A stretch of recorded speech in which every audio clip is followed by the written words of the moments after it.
L'objectif ici est d'apprendre à simplifier une expression littérale. Allez, viens, je te montre. À la fin, tu sauras simplifier tout ça et tu seras super à l'aise. Et peut-être que dans l'énoncé, il y a plein de mots que tu n'aimes pas. Simplifier, c'est écrire plus simplement, il y aura moins de caractères. Expression littérale, qu'est-ce que c'est? En fait, c'est juste un calcul dans lequel je t'ai glissé des lettres. Mais en fait, tu en connais déjà. Regarde, si je te demande l'aire d'un rectangle, ça vaut quoi l'aire d'un rectangle? Dis-moi que tu connais. C'est longueur fois largeur. Et généralement, on écrit grand L fois petit l, longueur fois largeur. Un calcul avec des lettres. Mais si je te demande aussi maintenant le périmètre d'un carré, imagine un carré, je te demande son périmètre. Ça vaut quoi le périmètre d'un carré? Ça fait côté fois 4. Oui, comme tous les côtés sont égaux, le périmètre c'est côté fois 4.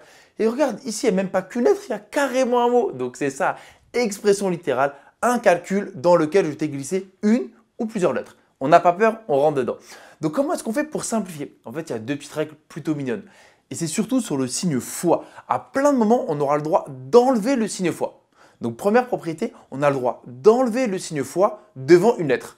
Donc tu vois, s'il est devant une lettre, on a le droit de l'enlever, comme par hasard. 7 fois A, regarde, il y a fois devant une lettre. Donc j'ai le droit de l'enlever, donc ça c'est égal à 7A. Et voilà, dorénavant on le sait. Si je dis bonjour 7A, tu sais que c'est en fait il me dit 7 fois A. Voilà, tu as appris un truc si tu ne le savais pas. Donc on a le droit d'enlever le signe fois devant une lettre. Et là aussi, je suis devant une lettre, X fois Y, il y a bien le signe fois devant, donc juste avant la lettre. Donc X fois Y c'est égal à quoi? C'est égal à XY. Voilà. XY, on sait que c'est l'un. Voilà. Ok, et celle-là, on aura besoin de la deuxième règle. En fait, tu as le droit d'enlever le signe fois s'il est devant une parenthèse. C'est le même principe. Est-ce que le signe fois est devant une parenthèse? Oui, donc on a le droit de l'enlever. Donc ça, c'est égal à 3, parenthèse, A plus 2, qui se lit en réalité 3 facteur 2, A plus 2. Ce sera très important quand on va prendre à développer. Quand il n'y a rien entre un nombre et une parenthèse, c'est qu'il y a fois. Mini-feinte avec celui-ci, 3 fois A fois 2. N'oublie pas qu'on est en train de multiplier. Et la multiplication, tu la connais depuis longtemps. Et il y a deux propriétés sympathiques de la multiplication. C'est qu'elle est commutative. Tu peux déplacer l'ordre des nombres. Tu peux les déplacer. Et elle est aussi associative. Tu fais qui tu veux avec qui tu veux en premier.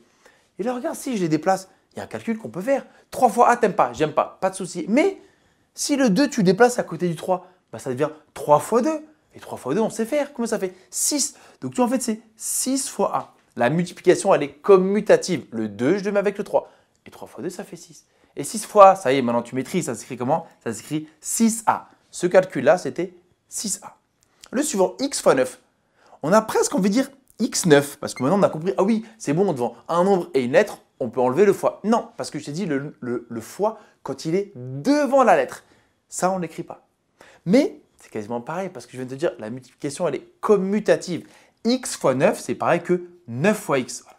Et 9 fois x, c'est 9x. Là, je peux enlever le fois. Donc, dorénavant, tu retiens. Par exemple, x fois 4, 4x. Tu me le sors directement. Ok, le suivant. Y-11 fois 4. Là, en fait, on pourrait enlever le fois. Ce ne serait pas une faute. Ça, c'est une faute. Là, on pourrait, mais on n'aime pas. Tu vois, ça nous gratte, on n'est pas à l'aise. Ce qu'il faut, c'est encore une fois mettre le nombre devant. Retiens ce conseil. Mets toujours le nombre en premier. Donc ça, en fait, c'est 4 fois la parenthèse. Y-11. Mais maintenant, tu maîtrises aussi bien que moi, on a le droit d'enlever le fois quand il est devant la parenthèse. 4, parenthèse, Y-11. Donc tu vois, on est en train de simplifier toutes les écritures. C'est un peu plus simple d'avoir ça que ça. Enfin, c'était surtout vrai ici. Ok, les suivants. A plus B, qu'est-ce que ça fait? Je ne t'ai pas parlé du plus. Je t'ai juste dit on a le droit d'enlever le fois dans certaines circonstances. Plus, je t'ai rien dit. Et bien souvent, en fait, ce sera ça, la feinte, la subtilité avec le calcul littéral. Je te mets une expression et en fait, tu ne peux rien faire. Et toi, il faut que tu aies le courage de dire, on ne peut rien faire. A plus B, ça reste A plus B. De la même manière, si je t'ai mis A plus 5, on ne peut rien faire. A plus 5, ça reste A plus 5. Ok. Le suivant, x fois 3 plus 4 fois y. Là, il faut que tu comprennes qu'il y a deux mondes. Tu vois, qu'il y a un plus qui fait une frontière quelque part. On a x fois 3 et 4 fois y. Dis-moi que tu peux le faire directement x fois 3. Combien ça fait? X fois 3, c'est comme 3 fois x. Et 3 fois x, c'est 3x. Ok. Plus 4 fois y, ça va. Ça fait 4y. Et là, on ne peut plus rien faire. Je ne t'ai pas donné de règle sur le plus. Quand il y a plus, il faut être super vigilant.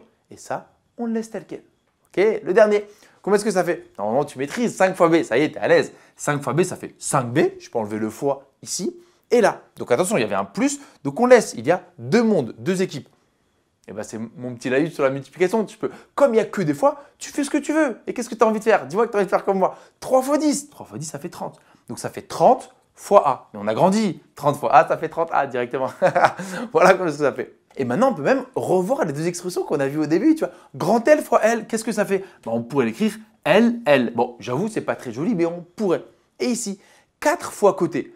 4 fois côté, ben, c'est un peu comme celui-ci. Tu vois, on ne peut pas enlever le fois, mais on peut l'écrire autrement. Ça ferait finalement 4 fois C, ce qu'on appelait C le côté. Tu vois, côté fois 4, 4 fois côté, 4 fois C. Et 4 fois C, ça s'écrit 4C. C'est pour ça que souvent on dira, si on a un carré de côté C, et ben son périmètre vaut 4C.